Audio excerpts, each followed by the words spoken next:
आप सबको मेरी तरफ से सत श्री अकाल। आज हमारा जो टॉपिक है वो है concept of God in Sikhism, या फिर हम अगर सीधे शब्दों में जाने तो इसका मतलब बनता है खुदा का तसव्वुर सिख धर्म में, या फिर दूसरे शब्दों में कहो तो सिख धर्म में खुदा का तसव्वुर। दरअसल में सिख धर्म दुनिया का छठा सबसे बड़ा धर्म है एक जनसंख्या पॉपुलेशन में, जिसकी स्थापना गुरु नानक ने की थी, जिनका जन्म 1469 ननकाना साहिब पंजाब, जो फिलहाल अभी पाकिस्तान में है, वहां हुआ। और सिख धर्म में 9 अन्य गुरु हुए जिन्होंने ईश्वर को प्राप्त करने के लिए एक नया मार्ग बताया सिख समाज को और सिख संप्रदाय के मानने वालों को। सिख समाज मानवता की गरिमा और समाज की समानता और आपसी सम्मान के सिद्धांतों पर आधारित है। और सिख संप्रदाय की जो शिक्षाएं हैं वो संपूर्ण सिख समुदाय के लिए एक मार्गदर्शक सिद्धांत रहे हैं और जिन्हें खालसा पंथ के रूप में जाना जाता है। सिख का अर्थ होता है सीखने वाला, यानी कि लर्नर, जो पूरे जीवन सीखता रहे, यानी कि सत्य और न्याय का जो साधक है, जो इसके द्वारा जीवन जीता हो, उसे सिख कहा जाता है। सिख धर्म में 3 पिलर हैं जो खूबसूरत नियम है सिखों के। उनका जो पहला नियम है वो है किरत करनी, यानी कि कड़ी मेहनत और ईमानदारी से काम करना। दूसरा जो उनका नियम है वह है वंड छकना, जिसका मायने बनता है गरीब और अमीर लोगों सहित सभी के साथ अपनी चीजों को साझा करना। और अंत में तीसरा जो नियम है वह है नाम जपना। जो नाम जपना है इसका मायने होता है कि जो जिस खुदा में मानते हैं सिख संप्रदाय के लोग, उस परमात्मा का नाम का स्मरण करना, चिंतन करना और जो सद्गुणों का जो ध्यान है उसको, यानी कि मेडिटेशन करना, उसमें लयबद्ध तरीके से डूबे रहना, यह है साथ साथ अपनी दैनिक दिनचर्या में पूर्ण सिद्ध हो गए। यानी कि सिख के जीवन का जो उद्देश्य है वह है सृष्टिकर्ता और ईश्वर की एकता को समझना और समझने की दिशा में काम करना, या फिर सृजन करना और सभी को समान रूप से देखना। ये इनके मूल उद्देश्य हैं। सिख धर्म में सभी के लिए प्यार है, सभी के लिए निस्वार्थ सेवा, विनम्रता, करुणा, समानता और न्याय है। जब हम देखते हैं कि सिख गुरुओं का जो उद्देश्य है वो यही रहा, तो हम देखते हैं दूसरी तरफ कि दुनिया के लगभग, जो मेरी रिसर्च कहती है उसमें लगभग 60 से 70% लोग टर्बन यानी कि पगड़ी या फिर दस्तार इस्तेमाल करते हैं। बाकी सिख संप्रदाय के लोग दस्तार या पगड़ी इस्तेमाल नहीं करते। यानी कि दस्तार का मायना है जो सिर ढकने वाला कपड़ा है, यानी कि वस्त्र, जिसे पुरुष और महिलाएं दोनों कोई भी पहन सकती है और इस्तेमाल कर सकती है। सिखों के लंबे और बिना कटे हुए बाल होते हैं जिन्हें केस के रूप में जाना जाता है, और पुरुषों के बाल पगड़ी के नीचे बंधे होते हैं, जबकि महिलाओं के बाल गूंथे हुए या फिर बंधे हुए मिलते हैं। लेकिन कुछ लोग खुले बालों का भी आज प्रचलन लग रहे हैं या फिर बालों को काट रहे हैं, जो बहुत बड़ी हैरानी की बात है सिख संप्रदाय के लिए, क्योंकि ऐसे कई लोगों को मैं देखता हूँ। मैं भी लगभग 2014-15 से सिखिज्म को स्टडी कर रहा हूँ, और सिख रिलीजन को स्टडी करने के बाद मैंने इसको समझा काफी डीपली, तो उसके बाद मैं इस संप्रदाय में खड़ा हुआ। तो देखने में, चलो मैं अपनी बात को आगे बढ़ाता हूँ। जो सिखों का जो बच्चा है वो बचपन से ही पगड़ी बांधना सीखता है, जिसको एक छोटे कपड़े के रूप में इस्तेमाल करता है, जिसका नाम होता है पटका। लेकिन दूसरी तरफ हम देखते हैं कि कुछ लड़कियां या महिलाएं जो होती है वो पगड़ी बांधना भी पसंद करते हैं, जिसका नाम होता है गुरमुखी या पंजाबी भाषा में केसकी, जो टाई करती है टर्बन कुछ औरतें। यानी कि सिख जो धर्म है इसमें 5 ककार बहुत इंपॉर्टेंट माने जाते हैं, जिनको 5 केस के नाम से भी जाना जाता है। और इन 5 ककारों में सिख संप्रदाय अपनी आस्था रखती है, जिनमें सबसे पहला है कड़ा, कंघा, कृपाण, केस और कछहरा। यानी कि कछहरा का मानेंगे, अगर आप सीधे शब्दों में समझोगे तो एक लॉन्ग टाइम निकर या कच्चा, जो काफी जरूरी है। और कड़ा जो है इनका मायने, अब इन ककारों को मायने समझना जरूरी है। कड़ाई का जो मायने है वह है परमात्मा के प्रतिनिधित्व को समझने वाला और उसका जो प्रतिनिधित्व करता है। कड़ा यानी कि राउंड सर्कल एक ब्रेसलेट है जो स्टील या फिर लोहे का बना हुआ होता है।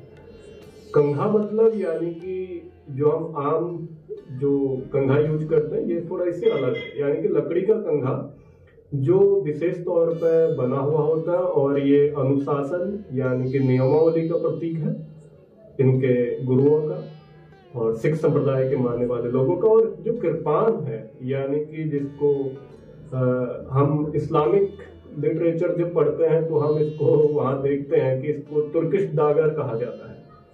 अगर आप इंटरनेट चलाते हैं, आप गूगल पर फाइंड कर सकते हैं तुर्किश दागर, तो आपको पता लगेगा कि जो तुर्की जो कंट्री है वहाँ के जो डागर, वहाँ का जो खंजर है वो सेम हूबहू कृपाण के साथ मिलता जुलता है। यानी कि आप कह सकते हैं एक टाइप के ये मिले जुले चीजें हैं। यानी कि इसको आप डागर भी कह सकते हो, खंजर भी कह सकते हो, या कृपाण भी। लेकिन भाषाओं के ज्यादा मतभेद न होने से हमें इस चीज को समझना चाहिए। जो कृपाण है ये सभी लोगों के लिए न्याय का प्रतिनिधित्व करता है, और एक जो छोटी किस्म की तलवार नुमा बनी है जिसे हम कछहरा कहते हैं। ये एक विशेष रूप से एक शॉर्ट्स का स्टाइल में एक कपड़ा होता है, इनके लॉन्ग टाइप निकर या कच्छा, जो उच्च नैतिक चरित्र और समानता का प्रतिनिधित्व करता है। यानी कि हम किसी अपनी जो हमारे लाइफ पार्टनर है उसके अलावा किसी दूसरे के साथ हम संलग्न ना हो पाए। लेकिन विशेष तौर पर मैं देखता हूँ आज सिख समाज इस नियम के खिलाफ जा चुका है। इस्तेमाल करते हैं कछहरा लेकिन फॉलो नहीं करते, उनको इनका मीनिंग्स भी पता नहीं है। मैं दावा कर सकता हूँ कि लगभग 98% सिख लोगों को 5 ककारों का मीनिंग भी पता नहीं है। वो इस्तेमाल तो करते हैं, कोई 1 या 2 करते हैं, कोई 3, 5 भी करते हैं, 4 भी करते हैं, लेकिन उनको मतलब नहीं पता। तो कोई बात नहीं, उनको इस वीडियो के जरिए नॉलेज मिलेगा। आखिरी में मैं अपना जो मेरा व्यक्तिगत जो निष्कर्ष निकलता है मैं वो आप सबके बीच में रखूंगा, और उम्मीद करूंगा आप सब समझोगे, इस वीडियो को पूरा देखोगे तो ही। और जो केस हैं, केस मतलब बाल, जो हमारे सिर के बाल हैं या बॉडी में किसी भी पार्ट में हमारे जो बाल होते हैं, ये सादगी और अनुशासन के प्रतीक माने जाते हैं। और सभी सिख एक सामान्य उपनाम भी रखते हैं। यानी कि सिख संप्रदाय को मानने वाले जितने भी लोग हैं वो एक अपना सरनेम यूज करते हैं। जैसे मेल कैटेगरी है वो यूज करते हैं सिंह, और फीमेल कैटेगरी यूज करती है कौर। यानी कि आदमी इस्तेमाल करता है सिंह और औरत करती है कौर।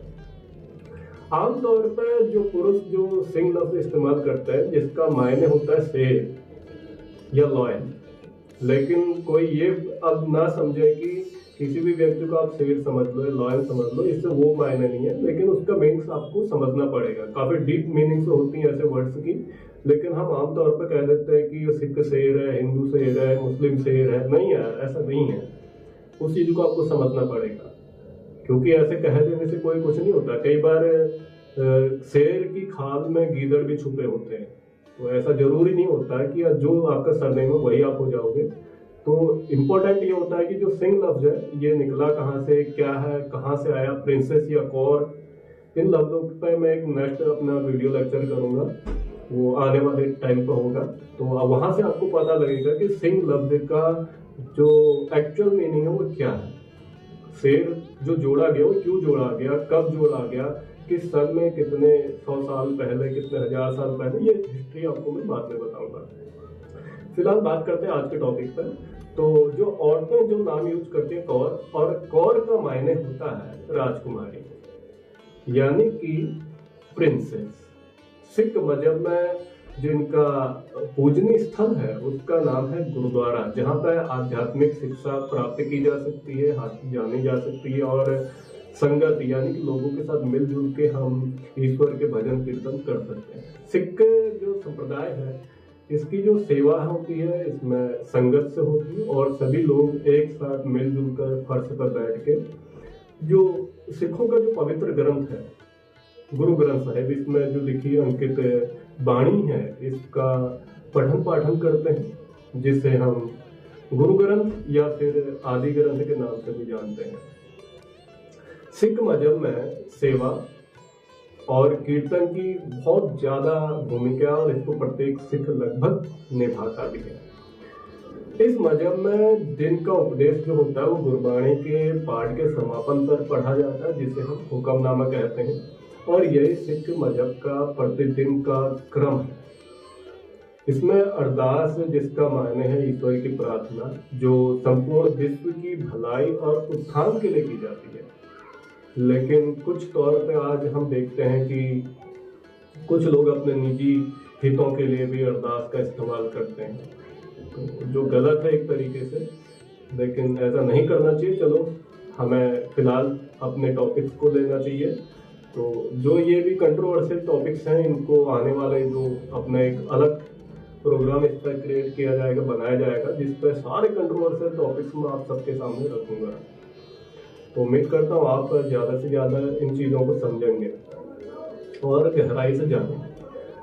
अब जो इनकी अरदास है या प्रार्थना है उसके आखिरी में एक लाइन बोली जाती है जिसको हर गुरुद्वारे में बोला जाता है बड़े प्यार से, जो है नानक नाम चढ़दी कला तेरे भाणे सरबत का भला। यानी कि नानक जो व्यक्ति हैं, जो नानक सिखों के पहले गुरु हैं, वो कहते हैं कि परमात्मा का नाम हमेशा चढ़दी कला में है और तेरे भाणे सरबत का भला, यानी कि सरबत दा भला।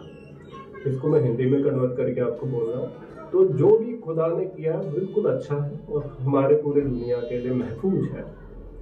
यानी कि गुरुद्वारे में दो संस्थागत तंत्र माने जाते हैं या अक्सर मिलते हैं। एक तो होती है समानता की भावना जो प्रदान करने वाली, उसे कहते हैं संगत, और दूसरी होती है पंगत। मतलब यानी कि सभी का एक साथ बैठना और मिलजुल के भोजन करना बिना किसी भेदभाव, जाति, धर्म, किसी भी टाइप का, और जिसे हम लंगर के नाम से जानते हैं। सिख मजहब में जो पवित्र इनकी किताब है, अब यहाँ पर मैं एक बात कहना चाहूंगा कि कई लोग किताब लफ्ज को बोल के उनको हर्ट होगा मेरी बातों से, लेकिन उन लोगों को ये पता नहीं होगा कि किताब लफ्ज उर्दू है और मैं अभी जो बात कर रहा हूँ ये उर्दू लेक्चर पे कर रहा हूँ। मैं किसी हिंदी या फिर पंजाबी लैंग्वेज से बात नहीं कर रहा हूँ, उर्दू का ज़्यादा इस्तेमाल कर रहा हूँ क्योंकि ये लेक्चर है ही उर्दू का। तो उन लोगों को समझना चाहिए मेरे व्याख्यान को, और उम्मीद करता हूँ वो मेरे कहने का मतलब समझे, उन पर कोई टिप्पणियाँ करने की कोशिश ना करें। तो जो इनकी पवित्र किताब है उसका नाम है गुरु ग्रंथ, जिसे हम श्री आदि ग्रंथ या फिर आदि ग्रंथ के नाम से भी जानते हैं, जिसमें लगभग 1430 पन्ने मौजूद हैं। और गुरु ग्रंथ साहिब में जो वाणी लिखी गई है ये 31 राग रागनियों में मौजूद मिलती है। लेकिन बहुत ही कम ऐसे सिख लोग जानते हैं कि गुरु ग्रंथ साहिब में कुल मिलाकर 48 राग रागनियों का जिक्र मिलता है। इस मजहब की जो किताब है इसमें लिखे गए जितने भी कलाम हैं जिन्हें हम गुरबाणी के नाम से जानते हैं वो हिंदू और मुस्लिम मजहबों के संतों और सूफियों के कलाम हैं, और साथ ही साथ इसमें 6 सिख गुरुओं के कलाम भी मौजूद मिलते हैं। अब ये जो मजहब है ये सद्भाव और समझ का एक प्रमुख उदाहरण माना जाता है और अक्सर ये देखने को भी मिलता है। मैं उन लोगों की बात नहीं कर रहा हूँ जो इस मजहब को फॉलो कर रहे हैं, हो सकता है वो कट्टरवाद भी हो या वो दुराचारी भी हो, कुछ भी हो सकते हैं, मैं उन पर बात नहीं कर रहा हूँ। मैं उस सिख मजहब की बात कर रहा हूँ जिस पर 10 गुरुओं के बाद गुरु ग्रंथ साहिब का अधिकार है। मैं उन लोगों की बात नहीं कर रहा जो सिरफरा हो, पगड़ी बांधता हो या फिर कृपाना डालो और उसकी जबान बिल्कुल निकृष्ट और अश्लील अभद्र हो, मैं उसकी बात नहीं कर रहा। मैं सिख मजहब की बात कर रहा हूँ। इन चीजों को समझना।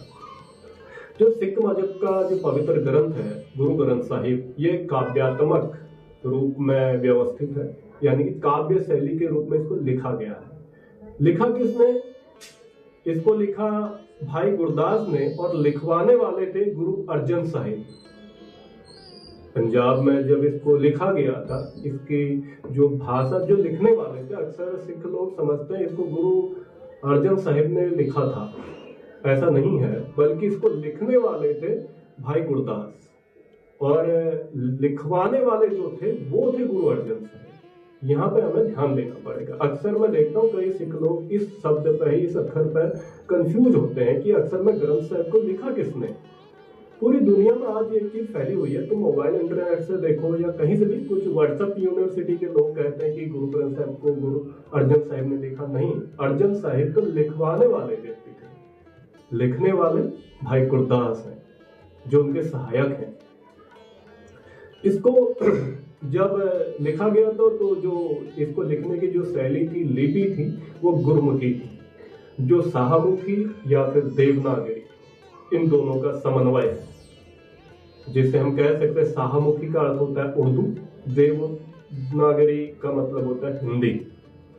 आप समझ सकते हैं, उनका ये समन्वय है, जिसकी जो दैनिक प्रार्थनाएं हैं सिख संप्रदाय की, उनको हम नित्यनेम बाणी या फिर गुरबाणी शब्द कीर्तन के नाम से जानते हैं।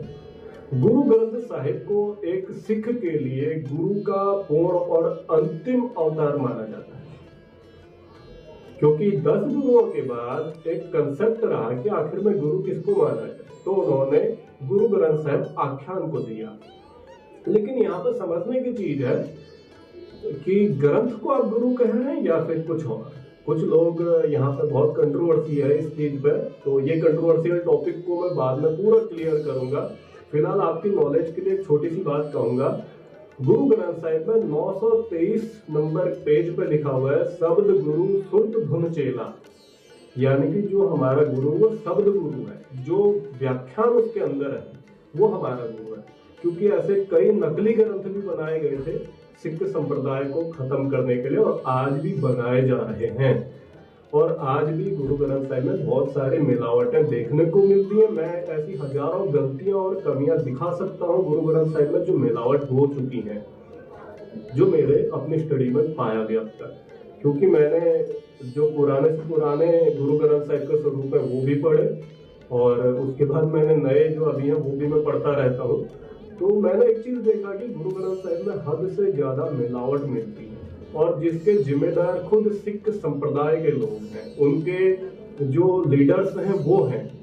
क्योंकि उन लोगों ने कभी इस ग्रंथ को इतने डीप अध्ययन नहीं किया, पढ़ते हैं फॉर्मेलिटी के लिए, लेकिन कभी उन्होंने डीप इसको समझा ही नहीं। उनको ये होता है आरएसएस ये कर रही है, या मुसलमान ये कर रहे हैं, हिंदू वो कर रहे हैं, ईसाई वो कर रहे हैं, लेकिन नहीं, वो कभी अपनी किताब पे इतना गहरा अगर ध्यान देते तो ये सब नहीं होना था। आज सिख संप्रदाय एक ऐसे कंट्रोवर्सी टॉपिक पे फंस चुकी है जिनको अब समझ ही नहीं आ रहा कि गुरु साहिब ने एक्चुअल में लिखा क्या था और मिलावट कहाँ से क्या हो गई है। ऐसे में हजारों ऐसे रेफरेंस दे सकता हूँ, हजारों, जहां पे उन शब्दों को बदल दिया गया है जो गुरु साहिब के द्वारा लिखे गए थे। ऐसे मेरे पास हजारों प्रमाण है, बकायदा मैं उनको अर्थ और व्याख्या करते टाइम या व्याकरण ग्रामर के जरिए आपको क्लियर कर सकता हूँ कि ये लफ्ज सही नहीं है, गलत लिखा गया है, छापा गया है, क्योंकि असली शब्द कुछ और था। तो ऐसे ही चलो, उन बातों को मैं अपने आने वाले वीडियोस में करूंगा। ये वीडियो बहुत ज्यादा लंबा हो जाएगा, तो टाइम खराब ना करें। उन टॉपिक्स पर जो कंट्रोवर्सी हैं, कंट्रोवर्सी से रिलेटेड जितने भी टॉपिक्स होंगे उनको मैं आने वाले अपने अपकमिंग जो लेक्चर है उनमें करूंगा। चाहे वो दसम ग्रंथ हो, जिसको बचित्र नाटक नाम से जाना जाता है, या फिर रागमाला हो, या मूल मंत्र, या फिर मंगलाचरण, या फिर कोई भी ऐसा टॉपिक हो, मैं उस पर काम करूंगा। या सिख हिस्ट्री, जिस पर सबसे बड़ी कंट्रोवर्सी है कि ऐसा बहुत कुछ है, मैं उनका जिक्र अभी नहीं कर रहा हूँ। तो हम उन सारे टॉपिक्स को क्लियर करेंगे बकायदा प्रूफ और रेफरेंस के साथ। मैं ऐसे हजारों रेफरेंस और किताबें आपके सामने रख सकता हूँ जहां से मिलावट और घुसपैठ हुई है सिख धर्म के अंदर। मेरे पास ऐसे कई तथ्य हैं सबूत के साथ। तो चलो मैं अपनी बात को आगे बढ़ाता हूँ। अब इस ग्रंथ को जो माना गया अपना आखिरी गुरु, यानी कि गुरु का अवतार, गुरु की जोत, ये माना जाता है। तो अब मैं बात करना चाहूंगा कि क्या सिख धर्म एक ईश्वर को मानता है या फिर एक से ज्यादा। अक्सर इस बात पर एक हलचल रहती है लोगों में। सिख संप्रदाय के लोग अलग अलग चीजों में अपना अपना व्यक्तिगत जो उनका मानना है वो रखते हैं मायने। तो आज उनको मैं क्लियर करना चाहूंगा, क्या सिख धर्म एक खुदा को मानता है, एक ईश्वर को मानता है या फिर नहीं। सबसे पहले जब हम पढ़ते हैं गुरु ग्रंथ साहिब को, तो इसका पेज नंबर 1 चैप्टर नंबर 1 इसमें लिखा है, एक ओंकार सतनाम करता पुरख निर्भव निर्वैर अकाल मूरत अजूनी सैभम गुरु प्रसाद। यानी कि जिसका मायने होता है ईश्वर एक है और केवल एक ही है, जिसका नाम सत्य है। यानी कि ईश्वर को सत्य नाम से जाना जाता है, जिसको किसी से ना तो कोई वैर विरोध है और ना ही ईश्वर को किसी का डर है। यानी कि ईश्वर की ना किसी भी प्रकार की कोई तस्वीर है, ना कोई मूर्ति है, ना कोई स्टैचू है, ना कोई सिंबल है, और ना ही ईश्वर को किसी ने बनाया, और ना ही ईश्वर के कोई माता पिता है, यानी कि उसको किसी ने पैदा भी नहीं किया। वो अपने आप स्वयं सिद्ध है, अजूनी सैभन कहा जाता है जिसको। यदि यह प्राप्त हो सकता है जो ईश्वर है, तो ये सिर्फ गुरु की कृपा से हो सकता है, उसकी मेहरबानी से।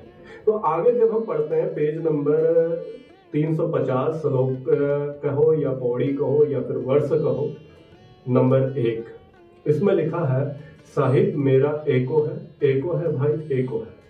यानी कि जिसका मायने होता है, अर्थ है, मेरा जो साहिब है, मेरा मालिक है, मेरा खालिक है, वो सिर्फ एक है, उसके अलावा कोई दूसरा है ही नहीं, कोई माबूद भी नहीं। और जब हम आगे पढ़ते हैं पेज नंबर 1136 के वर्ष नंबर 1, इस पर लिखा है, जन्म मरण ते रहत नारायण।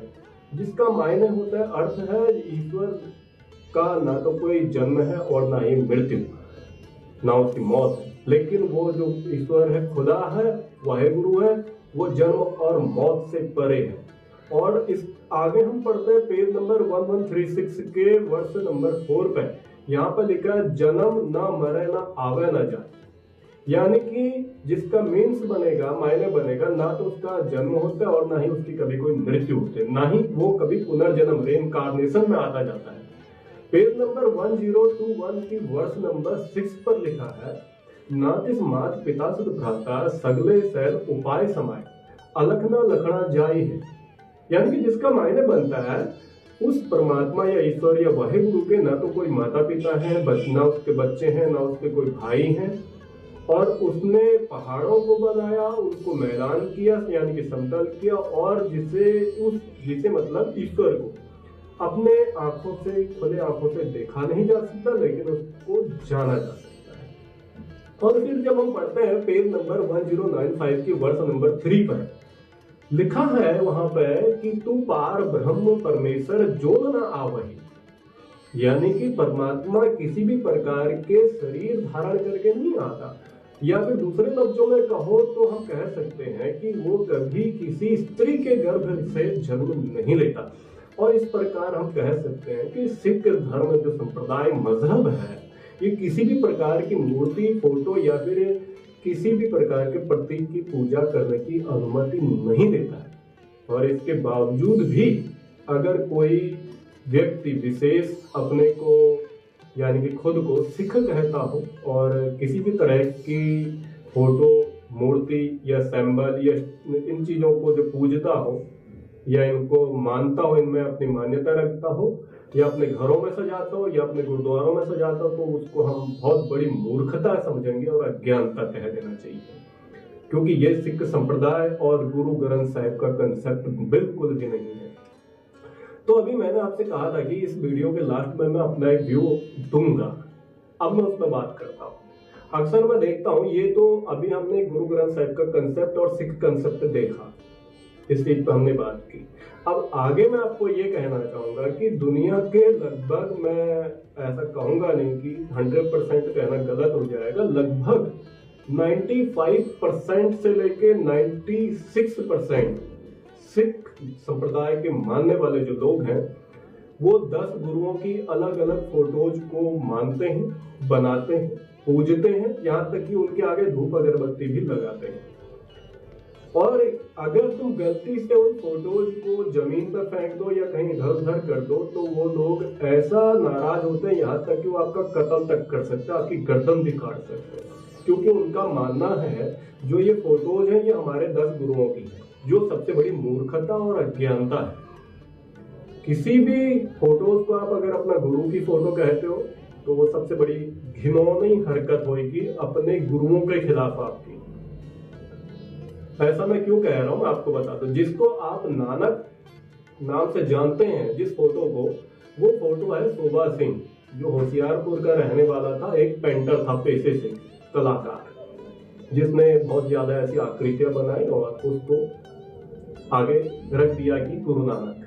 मैं हैरान होता हूँ सिख संप्रदाय जब ऐसी फोटोज को मानती है, उनको बेचती है, उनकी स्टॉल लगती है बहुत ज्यादा बुक्स पे उनकी, यानी कि सिखों के जो बड़े बड़े कथावाचक मैं देखता हूँ, एक तरफ तो कहते हैं कि हम सिख जो लोग हैं वो मूर्ति को नहीं मानते, मूर्ति हटा दो, फोटो को नहीं मानते, ये मूर्खता है नहीं आता, बहुत कुछ टिप्पणियां करते हैं। लेकिन दूसरी तरफ इनके प्रोग्राम्स के जो बड़े बड़े पोस्टर होते हैं उन पे पीछे वो 10 फोटो में से किसी न किसी गुरु की फोटो लगी हुई।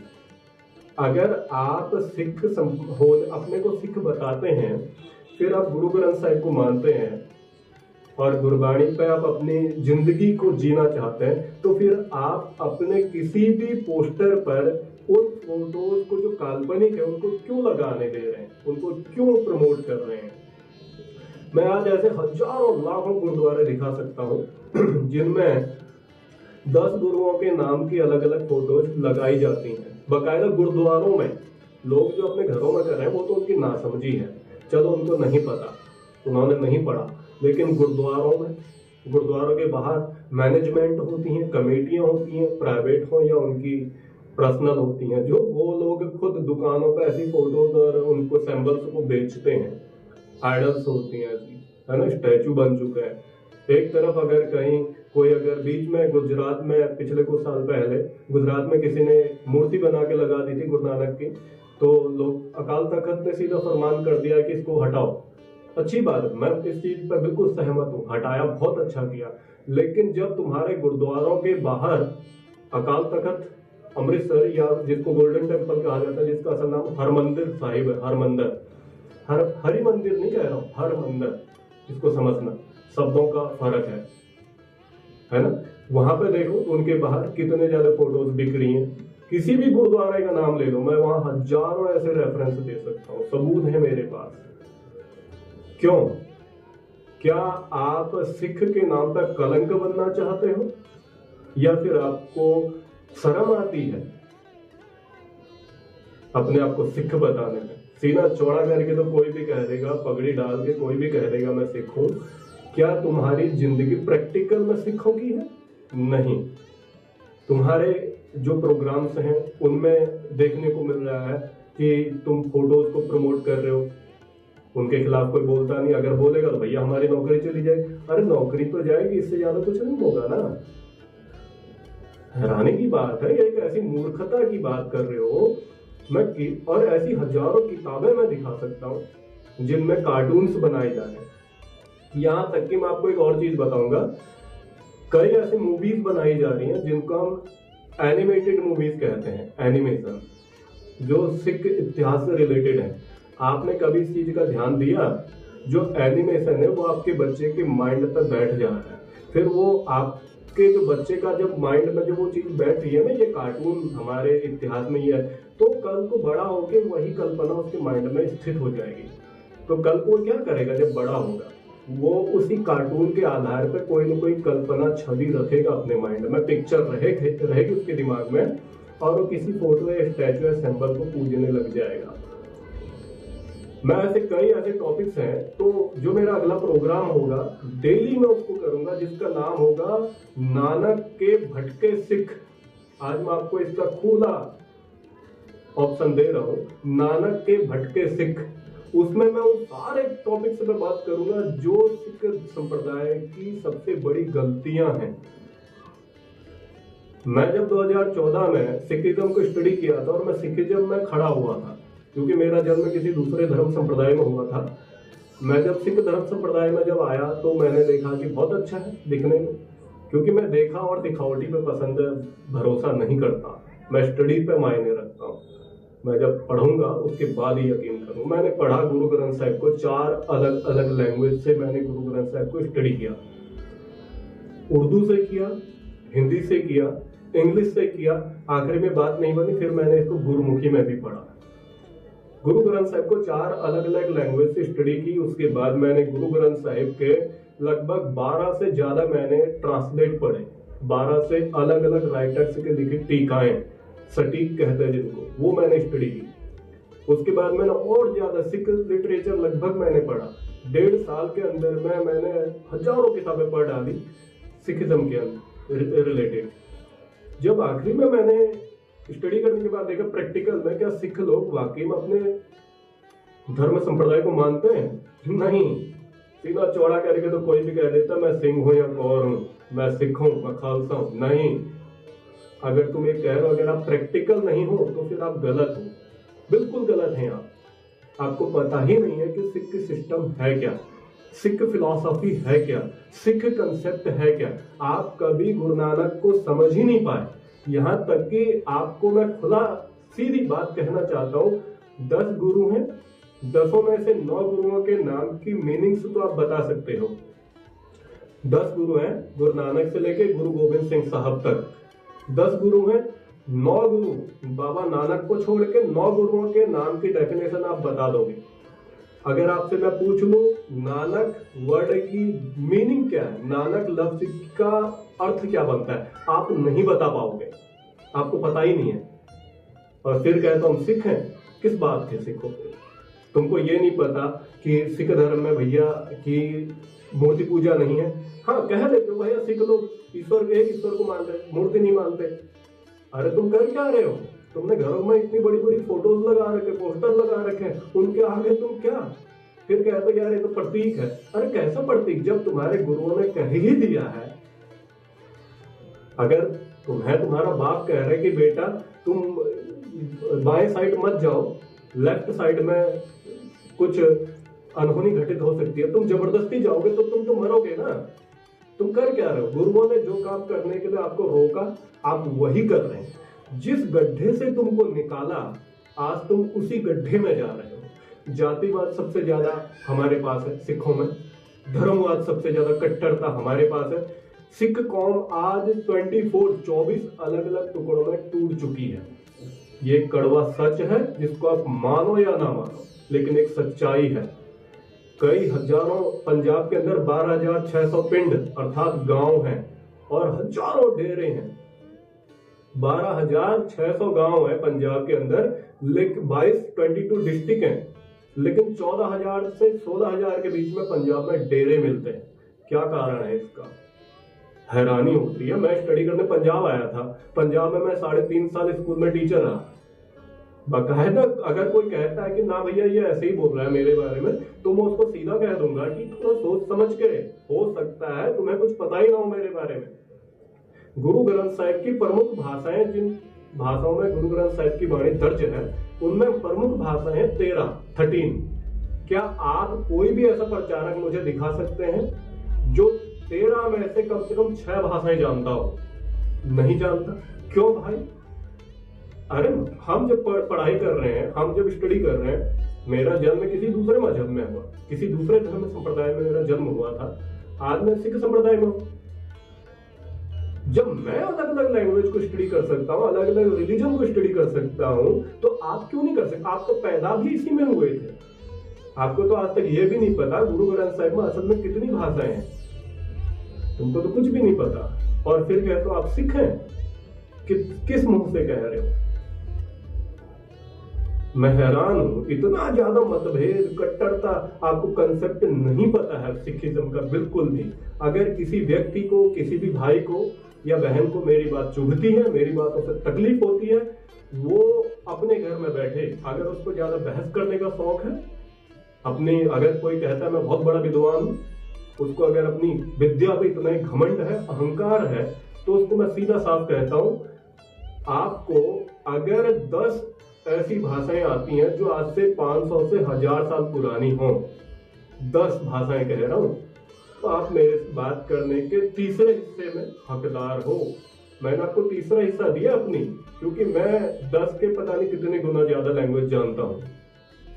मैं अभी आपको क्लियर नहीं कर रहा कि मैं कितनी लैंग्वेज जानता हूँ, लेकिन आपको सिर्फ इशारा दे रहा हूँ। अगर आप मेरा तीसरा हिस्सा भी भाषाएं जानते हो तो आप मेरे से बात करने के, बहस और डिबेट करने के हकदार हो, नहीं तो नहीं होगे। 4 किताबें पढ़ लेने से 2-3 लैंग्वेज सीख लेने से क्या जानते हो? तुमने 2-3 लैंग्वेज भी कंप्लीट नहीं स्टडी कर रखे। गुरु ग्रंथ साहिब में 13 लैंग्वेज है, जिसमें से 5 भी आप नहीं जानते, आपको उनका प्रोनाउंसिएशन नहीं आता। यानी कि गुरु ग्रंथ साहिब में 5 तरीके से गुरबाणी को लिखा गया है। मुक्ते में है, कन्ने में है, सिहारी में है, उसके बाद होड़ा में है, उसके बाद तुम और भी अगर बारीकी से देखोगे, उसके बाद बिहारी में मिलेगी आपको। अगर जैसे नानक लफ्ज है वो मुक्ते में लिखा है, कन्ने में लिखा है, औंकड़ में लिखा है, उसके बाद आपको सिहारी में मिलेगा, उसके बाद होड़ा में मिलेगा। 5 तरीके से मिलेगा। आपको यही नहीं पता कि कौन से लफ्ज का क्या मीनिंग कहाँ बन रहा है। हर जगह तुम नानक ही पढ़ रहे हो, उसको हर जगह नानक पढ़ रहे हो, क्या मायने है? अगर आपको यही पता नहीं है क्या पढ़ते हैं आप? नित्यनेम डेली जपजी साहिब पढ़ने से कुछ नहीं होगा। जपजी साहिब को जीना पड़ेगा, जपजी साहिब में उतरना, डूबना पड़ेगा आपको, तो ही आप सिख हो सकते हैं। ठीक है, मान तो आप पूरे गुरु ग्रंथ साहिब की स्टडी नहीं कर सकते, लेकिन ज्यादा से ज्यादा आपको थोड़ा बहुत तो पता होना चाहिए। जैसे आपको बेसिक कंसेप्ट है कि हमें क्या करना चाहिए, क्या नहीं करना चाहिए। मनमर्जी की अरदास आपने बना रखी है, मनमर्जी की अरदास। मैं ऐसी कोई संप्रदायों के नाम नहीं ले रहा हूं, मैंने अब तक कई अलग अलग टाइप की अरदास और प्रार्थनाएं देख ली हैं, कहना नहीं चाहता। खैर ये वीडियो बहुत ज्यादा लंबा हो जाएगा, ये सारे कंट्रोवर्शियल टॉपिक हैं, इन पर मैं व्याख्यान करूंगा बहुत जल्दी अपने एक नए प्रोग्राम, जिस प्रोग्राम का नाम होगा नानक के भटके सिख। उसमें मैं खुले रूप से बात करूंगा अलग अलग भाषाओं से, अलग अलग धर्म संप्रदायों को लेकर, जिनमें पूरे रेफरेंस दिए जाएंगे, कहां से सिख धर्म में किस किताब से क्या मिलावट की गई है, क्या चोरी की गई है, क्या हुआ है। असल में सिखों के साथ इतना कुछ झोल हो रहा है कि आज उनको पता ही नहीं है। वो गुरु ग्रंथ साहिब के आगे मत्था टेकने के अलावा कुछ नहीं जानते। तुम एक बार पढ़ो, गुरु ग्रंथ साहिब के एक पन्ने के अंदर 19 लाइनें होती हैं, जो पूरा कंप्लीट लिखा हुआ पन्ना होगा उसमें 19 लाइनें होती हैं। आपको वो भी नहीं पता, आपको आज तक पता ही नहीं है, बहुत कुछ पता नहीं है आपको। तो ये सोचे कि गुरु ग्रंथ साहिब में मिलावट क्या क्या हो रखी होगी, ये आप अंदाजा भी नहीं लगा सकते। ठीक है, दसम ग्रंथ का मैटर है, मैं पूरे दसम ग्रंथ की व्याख्या करने के लिए तैयार हूं आज, चाहे वो फिर किसी भी भाषा से हो, मुझे कोई दिक्कत नहीं है। जो लोग मेरा विरोध करेंगे मैं उनको भी निपट लूंगा, जो लोग मेरा साथ देंगे मैं उनका भी निपट लूंगा, क्योंकि मुझे पता है किस लफ्ज को कैसे प्रोनाउंसिएशन किया जाता है और किस लफ्ज की क्या मीनिंग होती है। मैं तुम्हारी डिक्शनरियों पर भरोसा नहीं करता, तुम्हारे टीकाकारों को मैं नहीं मानूंगा, क्योंकि जो असली अर्थ होगा, असली रेफरेंस होगा, मैं वो आपके सामने रखूंगा। मुझे कोई डर नहीं है किसी भी संप्रदाय का, किसी भी सिस्टम का। मैं आपको गुरु ग्रंथ साहिब की पूरी व्याख्या दूंगा, आपको तरीका बताऊंगा कैसे गुरबाणी कंठ करनी है, जबानी याद करनी है, वो भी बताऊंगा। साथ में गुरु ग्रंथ साहिब की एक अंग से 1430 अंग तक व्याख्या, साथ में दसम ग्रंथ जिसको 72 नाटक कहते हैं, उस पर मैं पूरा अपना व्याख्यान दूंगा, जिससे आपको पता लगेगा असल में सिख धर्म में कहाँ मिलावट हो रखी है, कहाँ घुसपैठ हुई, कहाँ क्या हो रखा है, क्या सिखों के खिलाफ कोई साजिश हुई है। इन टॉपिक्स को समझने के लिए आपको मेरे चैनल को सब्सक्राइब करना पड़ेगा, वीडियो को कंप्लीट देखना पड़ेगा, समझना पड़ेगा।